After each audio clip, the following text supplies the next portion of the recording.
नमस्कार। आज सुनेंगे मुंशी प्रेमचंद जी के द्वारा लिखी हुई एक कहानी, नरक का मार्ग। रात भक्तमाल पढ़ते पढ़ते न जाने कब नींद आ गई। कैसे कैसे महात्मा थे जिनके लिए भगवत प्रेम ही सब कुछ था, इसी में मग्न रहते थे। ऐसी भक्ति बड़ी तपस्या से मिलती है। क्या मैं यह तपस्या नहीं कर सकती? इस जीवन में और कौन सा सुख रखा है? आभूषणों से जिसे प्रेम हो वह जाने, यहाँ तो इनको देखकर आंखें फूटती हैं। धन दौलत पर जो प्राण देता हो वह जाने, यहाँ तो इसका नाम सुनकर ज्वर सा चढ़ाता है। कल पगली सुशीला ने कितनी उमंगों के साथ मेरा श्रृंगार किया था, कितने प्रेम से बालों में फूल गूंथे थे। कितना मना करती रही, न मानी। आखिर वही हुआ जिसका मुझे भय था। जितनी देर उसके साथ हंसी थी उससे ज्यादा मैं रोई। संसार में ऐसी भी कोई स्त्री है जिसका पति उसका श्रृंगार देखकर सिर से पांव तक जल उठे? कौन ऐसी स्त्री है जो अपने पति के मुंह से ये शब्द सुने कि तुम मेरा परलोक बिगाड़ोगी और कुछ नहीं, तुम्हारे रंग ढंग कहे देते हैं, और उसका दिल विष खा लेने को न चाहे? भगवान, संसार में ऐसे भी मनुष्य हैं। आखिर मैं नीचे चली गई और भक्तमाल पढ़ने लगी। अब वृंदावन बिहारी की सेवा करूंगी, उन्हीं को अपना श्रृंगार दिखाऊंगी। वह तो देखकर न जलेंगे, वह तो मेरे मन का हाल जानते हैं। भगवान, मैं अपने मन को कैसे समझाऊं? तुम अंतर्यामी हो, तुम मेरे रोम रोम का हाल जानते हो। मैं चाहती हूं उन्हें अपना इष्ट समझूं, उनके चरणों की सेवा करूं, उनके इशारे पर चलूं। उन्हें मेरी किसी बात से, किसी व्यवहार से नाम मात्र का भी दुख न हो। वह निर्दोष हैं। जो कुछ मेरे भाग्य में था वह हुआ। न उनका दोष है न माता पिता का, सारा दोष मेरे नसीबों का है। लेकिन यह सब जानते हुए भी जब उन्हें आते देखती हूं तो मेरा दिल बैठ जाता है।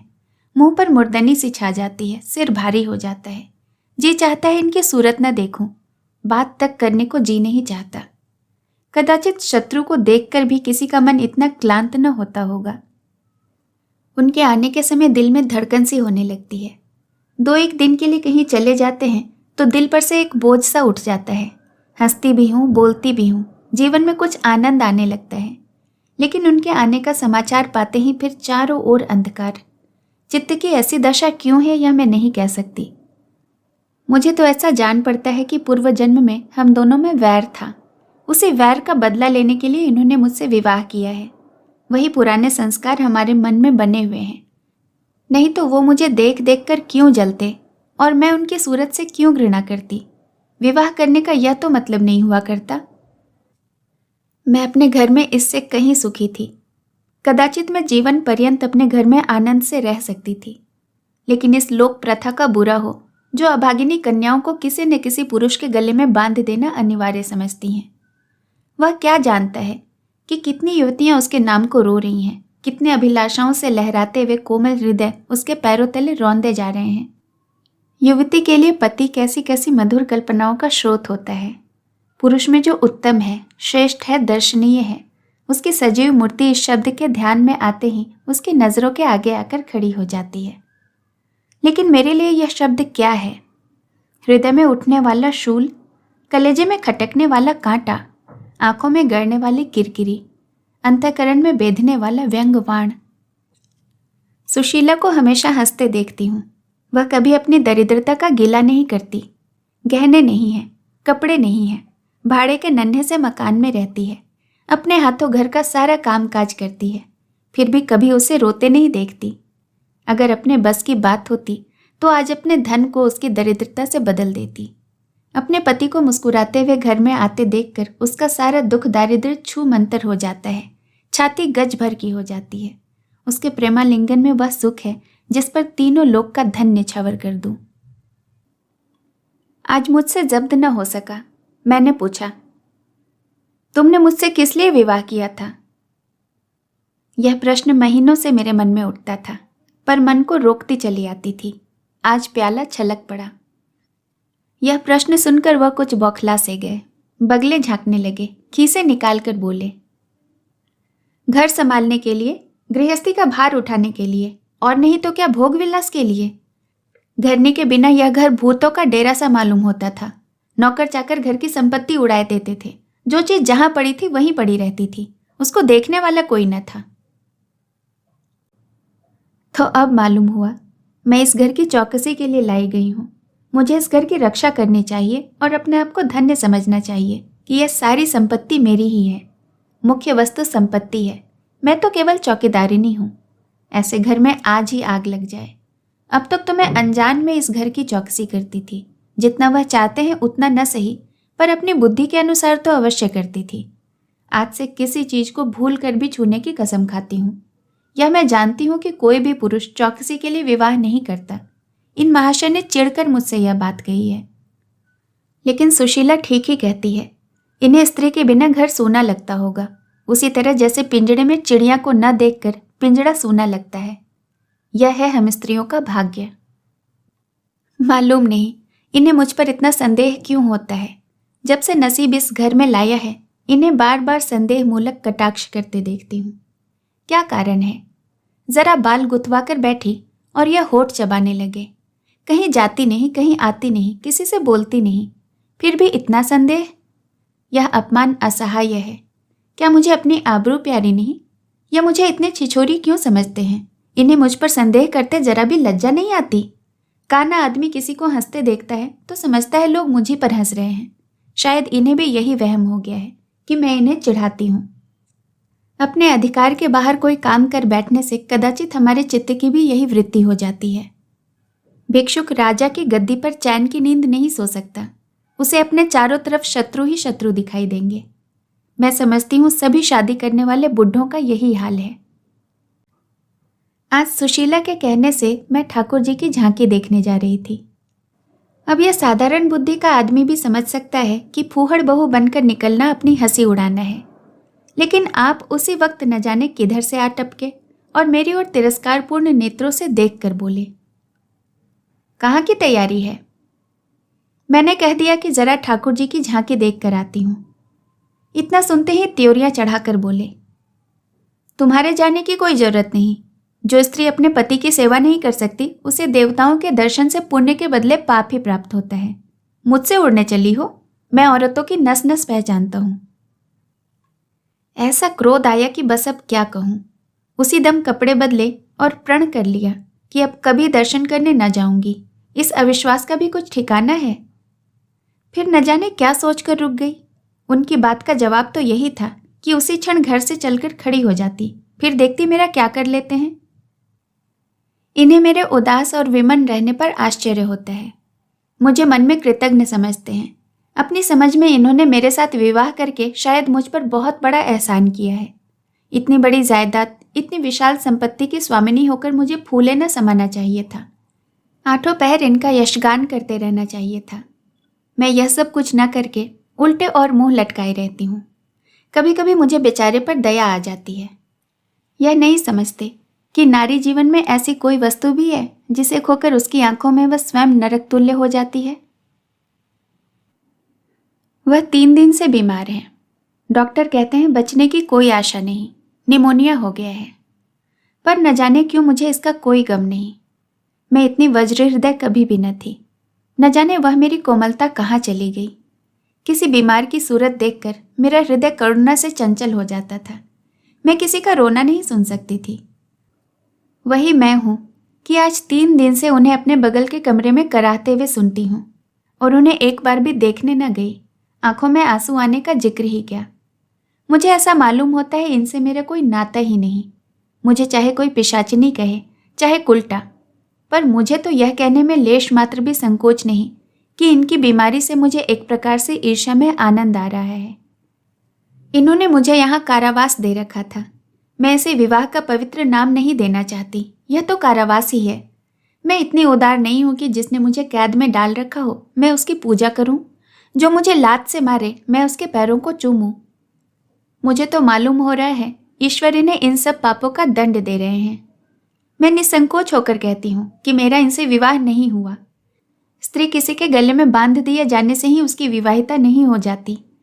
वही संयोग विवाह का पद पा सकता है जिसमें कम से कम एक बार तो हृदय प्रेम से पुलकित हो जाए। सुनती हूँ महाशय अपने कमरे में पड़े पड़े मुझे कोसा करते हैं। अपनी बीमारी का सारा बुखार मुझ पर निकालते हैं, लेकिन यहाँ इसकी परवाह नहीं। जिसका जी चाहे जायदाद ले जाए, धन ले जाए, मुझे इसकी कोई ज़रूरत नहीं। आज 3 दिन हुए मैं विधवा हो गई। कम से कम लोग यही कहते हैं। जिसका जो जी चाहे कहे, पर मैं अपने को जो कुछ समझती हूँ वह समझती हूँ। मैंने चूड़ियाँ नहीं तोड़ी। क्यों तोड़ूं? मांग में सिंदूर पहले भी न डालती थी, अब भी नहीं डालती। बूढ़े बाबा का क्रियाकर्म उनके सुपुत्र ने किया, मैं पास भी न फटकी। घर में मुझ पर मनमानी आलोचनाएं होती हैं। कोई मेरे गूंधे हुए बालों को देखकर नाक सिकोड़ता है, कोई मेरे आभूषणों पर आंख मटकाता है। यहाँ इसकी चिंता नहीं। इन्हें चिढ़ाने को मैं और भी रंग बिरंगी साड़ियाँ पहनती हूँ और बनती संवरती हूँ।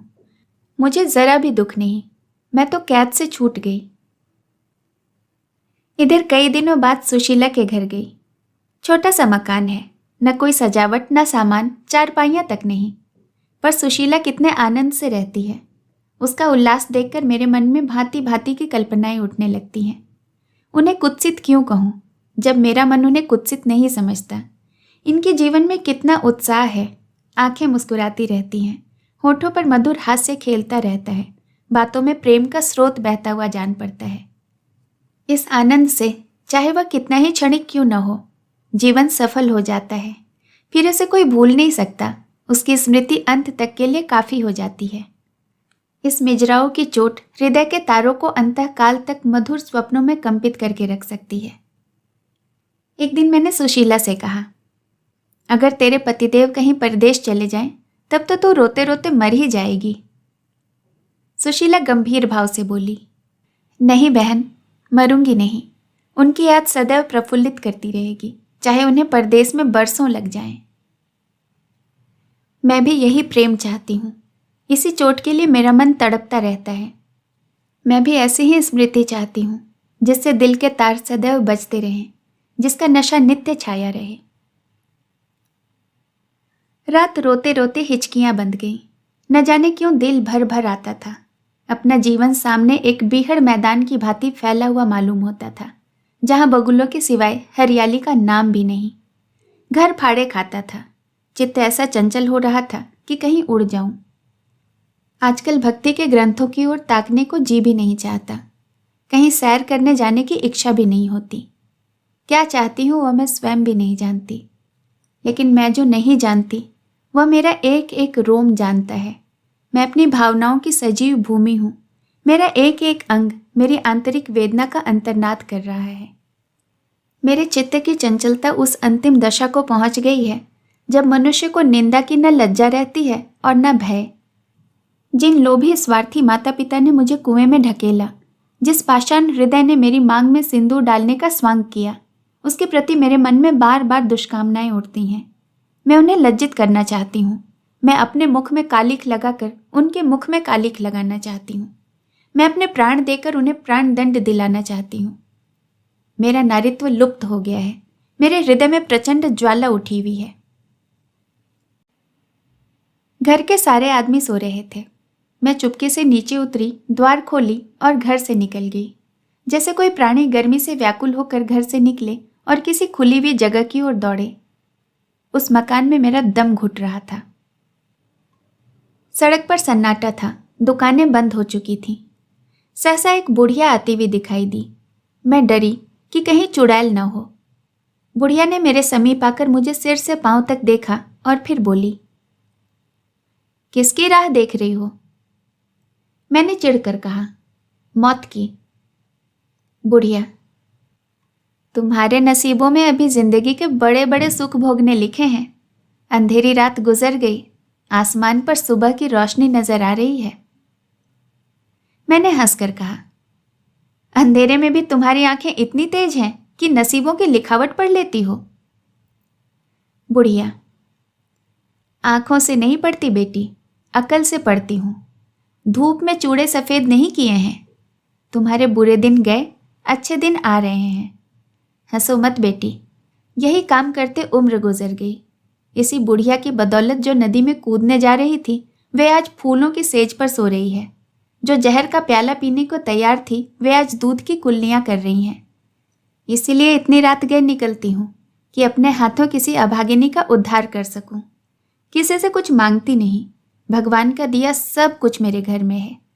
केवल यही इच्छा है कि अपने से जहाँ तक हो सके दूसरों का उपकार करूं। जिन्हें धन की इच्छा है उन्हें धन, जिन्हें संतान की इच्छा है उन्हें संतान। बस अब और क्या कहूँ। वह मंत्र बता देती हूँ, जिसकी जो इच्छा है वह पूरी हो जाती है। मैंने कहा, मुझे न धन चाहिए न संतान। मेरी मनोकामना तुम्हारे बस की बात नहीं है। बुढ़िया हंसी। बेटी, जो तुम चाहती हो वह मैं जानती हूँ। तुम वह चीज चाहती हो जो संसार में होते हुए स्वर्ग की है, जो देवताओं के वरदान से भी ज्यादा आनंदप्रद है, जो आकाश कुसुम है, गूलर का फूल है और अमावस का चांद है। लेकिन मेरे मंत्र में वह शक्ति है जो भाग्य को भी संवार सकती है। तुम प्रेम की प्यासी हो और मैं तुम्हें उस नाव पर बैठा सकती हूँ जो प्रेम के सागर में प्रेम की तरंगों पर क्रीड़ा करते हुए तुम्हें पार उतार दे। मैंने उत्कंठित होकर पूछा, माता, तुम्हारा घर कहाँ है? बुढ़िया, बहुत नजदीक है बेटी। तुम चलो, मैं अपनी आंखों पर बैठाकर तुम्हें ले चलूं। मुझे ऐसा मालूम हुआ कि यह कोई आकाश की देवी है। मैं उसके पीछे पीछे चल पड़ी। आह, वह बुढ़िया जिसे मैं आकाश की देवी समझती थी, नरक की डायन निकली। मेरा सर्वनाश हो गया। मैं अमृत खोजती थी, विष मिला। निर्मल स्वच्छंद प्रेम की प्यासी थी, गंदे विषाक्त नाले में गिर पड़ी। वह वस्तु न मिलनी थी, न मिली। मैं सुशीला का सा सुख चाहती थी, कुलटाओं की विषय वासना नहीं। लेकिन जीवन पथ पर एक बार उल्टी राह चलकर फिर सीधे मार्ग पर आना कठिन है।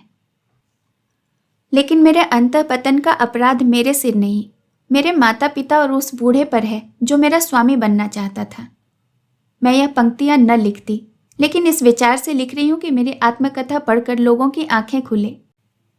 मैं फिर कहती हूँ, अपनी बालिकाओं के लिए मत देखो धन, मत देखो जायदाद, मत देखो कुलीनता, केवल देखो वर। अगर उसके लिए जोड़ का वर नहीं पा सकते तो लड़की को कुंवारी रख छोड़ो, जहर देकर मार डालो, गला घोंट डालो, पर किसी बूढ़े खसूट के हाथों मत ब्याहो। स्त्री सब कुछ सह सकती है, दारुण से दारुण दुख, बड़े से बड़ा संकट। अगर नहीं सह सकती तो अपने यौवन काल की उमंगों का कुचला जाना। रही मैं, मेरे लिए अब इस जीवन में कोई आशा नहीं। इस अधम दशा को भी मैं उस दशा से न बदलूंगी जिससे मैं निकल कर आई हूं। दोस्तों, अगर ये कहानी अच्छी लगी हो तो इसे एक लाइक ज़रूर कीजिए और इसे खुद तक ही ना रखकर अपने मित्रों और परिवारजनों के साथ भी शेयर करें। और अगर आप मेरे चैनल पर नए हैं तो नमस्कार, मेरा नाम है श्वेता और इस चैनल का नाम है इंस्पायर्ड कॉर्नर, किस्से कहानियों का कोना, जहाँ ऐसी ढेरों कहानियाँ आपको सुनने को मिलती हैं। और मेरे इस खूबसूरत से परिवार का हिस्सा बनना है बहुत आसान। बस सब्सक्राइब बटन प्रेस कीजिए और बन गया आप मेरे परिवार का हिस्सा। है ना बहुत आसान? जुड़े रहिए। फिर मिलूंगी एक नई कहानी के साथ। धन्यवाद।